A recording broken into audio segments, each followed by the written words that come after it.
பேரன்பு கொண்ட சொந்தங்கள் யாவருக்கும் வணக்கம். இந்த வீடியோ ஒரு முக்கியமான வீடியோ. பொதுவாகவே நிலம், வீடு அது சம்மந்தமான அவேர்னஸ் நம்ம நிறைய பதிவு பண்ணுறது வழக்கமாக இருக்குது.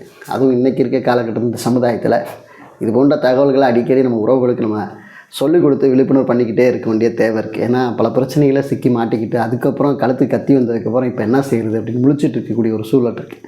ஸோ அந்த மாதிரி ஒரு நபர் முழிச்சிட்டு இருந்தார்.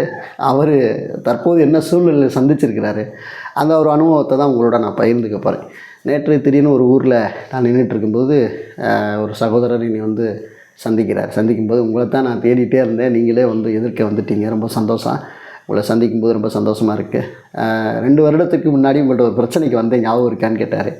ஆமாம் ஞாபகம் இருக்குது. உங்களுடைய வீடு புதுசாக கட்டிக்கிட்டு இருக்கும்போது அந்த கட்டுற வீட்டுக்கு பின்னாடி பக்கத்து வீட்டுக்காரங்க அதை உள்ளே போய் பூசவோ பெயிண்ட் அடிக்கக்கூடாதுன்னு சொல்லி சண்டை போட்டதாக சொன்னீங்க. அதானே அந்த பிரச்சனை தானேன்னு சொன்னேன். அதே தான், பரவாயில்ல ஞாபகம் வச்சுருக்கீங்க, அந்த பிரச்சனை தான். நான் கேட்டேன் 2 வருஷம் பக்கமாக ஆகிடுச்சா, முடிஞ்சிருச்சா அப்படின்னு கேட்டேன். இல்லை, இன்ன வரைக்கும் அந்த பிரச்சனை இழுத்துக்கிட்டே தான் இருக்குது. அதனால தான் மறுபடியும் உங்கள்கிட்ட ஏதாவது ஐடியா கிடைக்குமான்னு கேட்கலான்னு நினச்சிக்கிட்டே இருந்தேன், நீங்களே வந்துட்டீங்க அப்படின்னு சொன்னாங்க. இதில் என்ன அப்படின்னா, ஆரம்பத்தில் அவங்க சந்திக்கும்போது அவங்க சின்ன வீடு, அந்த வீடை இடிச்சிட்டு கொஞ்சம் பெரிய வீடாக கட்டணும் அப்படின்னு பிளான் பண்ணி பெரிய வீடாக கட்டி முடிச்சிட்டாங்க. ஆக்சுவலி இப்படி கட்டும்போது எப்போதுமே நம்ம ஒரு வீடு கட்டுறோம் அப்படின்னா நம்மளை சுற்றி இருக்கக்கூடிய சொந்தங்களுக்கு ரொம்ப மகிழ்ச்சியாக இருக்கும். ரொம்ப அன்போட பரவாயில்ல, நம்ம சொந்த பந்தத்தில் ஒருத்தர் நல்ல வீடு வாசல் கட்டி சந்தோஷமாக இருக்கானே, சந்தோஷமாக இருக்கட்டும், அவன் சந்தோஷம் தான் நம்ம முக்கியம் அப்படின்னு நம்ம உறவுகள்லாம் உண்மையிலே நினைப்பாங்க. இது நீங்கள் மனசுக்குள்ளே திட்டுறது இங்கே கேட்குது புரியுதுன்னு நினைக்கிறேன். ஸோ ரொம்ப சந்தோஷமாக நம்மளை சுற்றி இருக்கிற உறவுகள் இருப்பாங்க இல்லையா, அதுபோல் அவர் வீடு கட்டும்போது அவரை சுற்றி இருக்கக்கூடிய அங்கே இருக்கக்கூடிய ஒரு சில உறவுகள் ரொம்ப சந்தோஷமாக இருந்திருக்காங்க. இந்த வீட்டுக்கு நீ இந்த பக்கம் பூசவோ இந்த பக்கம் பெயிண்ட் அடிக்கவோ கூடாது. என்ன பிரச்சனை அப்படின்னா, இவங்க இடத்தோட கரெக்டாக அளவை வச்சு சகோதரர் கட்டிட்டு அந்த பக்கம் போய் நம்ம வீட்டு வேலை பார்க்க போகும்போது நீ உன் இடத்தோட தான் அடைச்சிட்டியா, அப்புறம் எதுக்கு நீ இந்த பக்கம் வர என் இடத்துக்குள்ளேன்னு சொல்லி பக்கத்து வீட்டுக்காரங்க பிரச்சனை பண்ணுறாங்க. ஆக்சுவலி அப்போ இந்த மாதிரி சுச்சுவேஷனில் வந்தப்போ என்னை சந்திக்கிறாங்க. இந்த மாதிரி நான் பூசணும், பெயிண்ட் அடிக்கணும், ஏதாவது ஒரு வழி இருந்தால் சொல்லுங்கள் அப்படின்னா, உண்மையிலே நம்ம ஒரு தனிநபருக்குமான ஒரு பிரச்சனை அப்படின்னா அது அரசாங்க அலுவலகம் மூலம் மூவ் பண்ண முடியாது.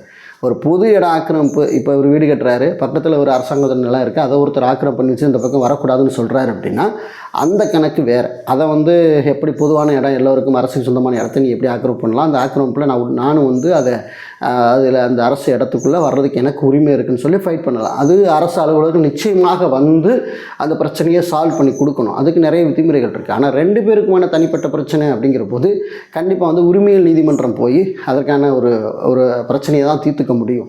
அதான் நான் ஃபஸ்ட்டே சொல்லியிருந்தேன். இப்போ உங்கள்கிட்ட நிலம் அவங்க எக்ஸ்ட்ரா அந்த பக்கம் இருக்குதுன்னு உங்களுக்கு கான்ஃபிடென்ட் இருக்கா அப்படின்னு கேட்டால், நம்ம நிச்சயமாக யாம்கிட்ட அங்கிட்டு இருக்குது, நான் தான் போட்டு தான் கட்டியிருக்கேன் அப்படிங்கிற மாதிரி இவர் பேசினார். அப்போ ஒரே ஒரு வழி என்னென்னா, நீங்கள் சர்வேக்கு பணம் கட்டி உங்களோட இடத்த சரியாக அளங்க, 1/2 அடி 1 அடி அந்த பக்கம் போனாலும் நீங்கள் அதை வச்சு மெயின் பண்ணி என்ன பண்ணலாம்னா, யாம்கிட்ட இங்கே வரைக்கும் இருக்குதுன்னு சொல்லி நீங்கள் ஒரு கல்லை உண்டி அந்த பக்கம் நீங்கள் உங்களுக்கான அந்த செவத்துக்கான வேலையை நீங்கள் செய்யலாம் அப்படின்னு சொல்லியிருந்தேன். அதே மாதிரி பணம் கட்டி அளந்திருக்கும் போது இல்லை இடமே இல்லை, சரியாக தான் கட்டியிருக்காங்க அப்படிங்கிற மாதிரி ஒரு நிலைப்பாடும் வந்திருக்கு. இவருக்கு ஒரு டவுட், இல்லை நம்மளுக்கு இடம் கிடக்கு அப்படின்னு கான்ஃபிடெண்ட்டாக சொன்னாலும் கூட அளவையில் அந்த அளவுக்கு செக்யூராக சரியாக வரல.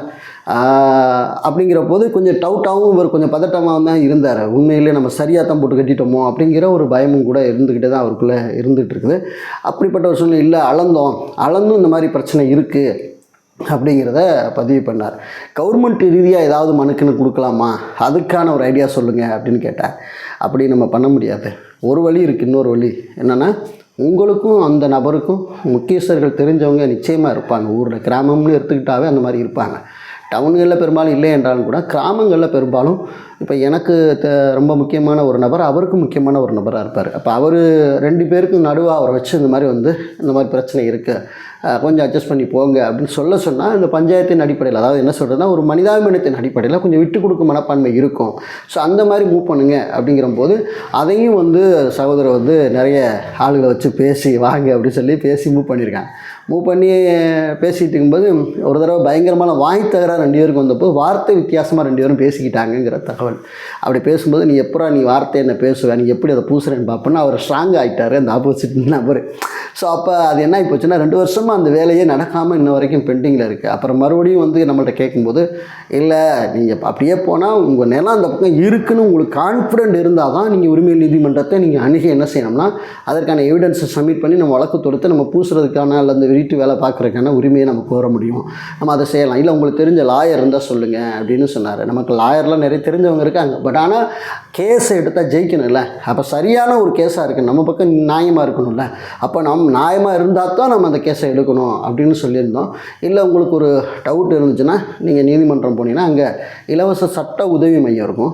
அங்கே வந்து உங்களுக்கு திருப்திக்காண்டி நீங்கள் அங்கே போய் விசாரிச்சுட்டு வாங்க அப்படின்னு சொல்லியிருந்தேன். அது மாதிரி சகோதரர் அங்கே போயிருக்கார், அந்த அனுபவத்தையும் பகிர்ந்துக்கிட்டார். இலவச சட்ட உதவி மையம் போனேன், என்னை அழகாக நீட்டாக உபசரித்தாங்க, உட்கார வச்சாங்க, கேட்டாங்க என்னன்னு கேட்டாங்க. நான் விவரத்தை பூரா சொன்னேன். அப்போ நீங்கள் என்ன சொன்னீங்களோ அதே தான் அங்கேயும் சொன்னாங்க. ஒரு நபரை வச்சு பேசுங்க. ஆக்சுவலி நீங்கள் வழக்குன்னு வந்தீங்கன்னா சரியான ஆவணங்கள் இருந்தால் தான் நீங்கள் ஜெயிக்க முடியும், இல்லைன்னா அது பிரச்சனை தான். நீங்கள் முதல்ல இந்த ஆப்ஷனை நீங்கள் கடைப்பிடிங்க. அதில் சக்ஸஸ் இல்லைன்னா பின்ன வாங்க, நம்ம வந்து பார்த்துக்கலாம் அப்படிங்கிறதா தான் எனக்கு அட்வைஸ் பண்ணாங்க. நீங்கள் என்ன முருகேசன் சொன்னீங்களோ அதே தான் முருகேசன் அங்கே உள்ளவங்களும் சொன்னாங்க அப்படின்னு சொன்னாங்க. நம்ம அதுதான் நிதர்சனமான உண்மையும் கூட. நம்மளும் இன்றைக்கி அதை தான் வந்து எல்லாருக்கும் சொல்கிறோம். உங்களுக்கும் பக்கத்து இடத்துக்கு இருக்குமான பிரச்சனை தனிநபர் பிரச்சனை என்றால் நீங்கள் உங்கள் பக்கம் நியாயம் இருக்கும் பக்கத்தில் தான் வழக்குக்கே போகணும். இல்லைன்னா நீங்கள் உள்ளதையும் இழந்துட்டு உட்காந்துருக்கக்கூடிய ஒரு நிலை தான் வரும்.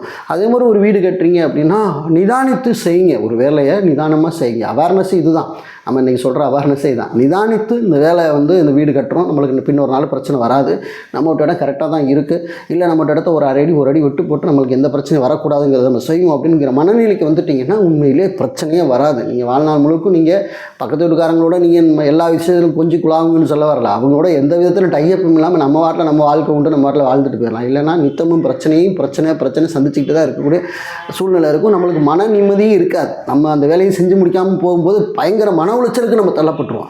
2 வருஷமாக அந்த வீடு பூச முடியலைங்கிற ஒரு மனநிலை அழுத்தம் வந்து நம்மளுக்கு ஒரு பெரிய அளவில் அந்த நபருக்கு இருக்கிறத பார்க்க முடிச்சு. அந்த மாதிரி நீங்கள் எல்லாம் இருக்கக்கூடாது அப்படிங்கிற சொல்லிக்க விரும்புகிறேன்.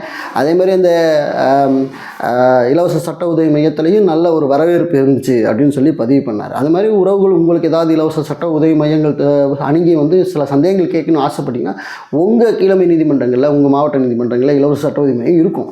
நிச்சயமாக நீங்கள் இதெல்லாம் பயன்படுத்திக்கணும். இதெல்லாம் அரசு எதற்காக வச்சுருக்காங்க அப்படின்னா உண்மையிலே உங்களுக்கான ஒரு வாய்ப்புகளை, அதாவது இப்போ எனக்கு கேஸ் நடத்துறதுக்கு ஒரு வக்கீலை பணம் கொடுக்க எனக்கு காசு இல்லை அப்படின்னு சொன்னால் உங்களுக்கே உங்களோட நிலையை அறிந்து உங்களுக்கு வழக்காடுவதற்கான ஒரு வாய்ப்பு அரசாங்கமே உங்களுக்கு உருவாக்கி தரக்கூடிய ஒரு சூழலும் கூட இன்றைக்கி இருக்குது. அப்படிப்பட்ட இடங்கள் தான் இந்த இலவச சட்ட உதவி மையங்கள். அங்கேயும் நீங்கள் அணுகி நீங்கள் என்ன செய்யணும், உங்களுடைய தகவல்களை சொல்லும்போது உங்களுக்கான நிறைய சாட்டிஸ்ஃபை கிடைக்க வாய்ப்புகள் இருக்குது. இந்த வீடியோட முக்கியமான நோக்கம் என்னென்னா, ஒரு நிலம் வச்சுருக்கிறீங்க, ஒரு வீடு கட்ட போகிறீங்க, ஒரு நிலம் வாங்குறீங்க, பக்கத்து வீட்டில் ஆள் இருக்கிறாங்க, அவங்களையும் கொஞ்சம் அனுசரணை பண்ணணும். 2வது நம்ம செய்யக்கூடிய விஷயங்களை சரியாக செய்யணும்.